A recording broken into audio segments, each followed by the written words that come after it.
Hech kim o'zidan o'zi musofir bo'lmaydi. Majbur bo'ladi, ishlayman deydi, bola chaqa boqaman deydi.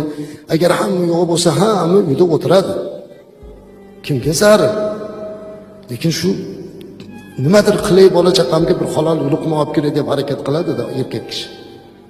Ammo mana shu jannat darvozalaridan bebahra bo'lib qolmaslik kerak. Hech bo'lmasa qo'ng'iroq qilib ko'ngillarni ko'tarib turing.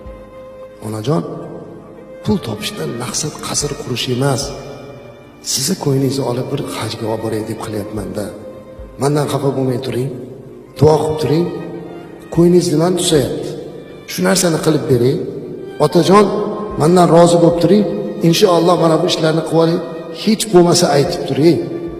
Ular yig'lab duo qilib tursinlar. Oylab onamiz oldiga bormaymiz. Oylab otamiz oldiga bormaymiz.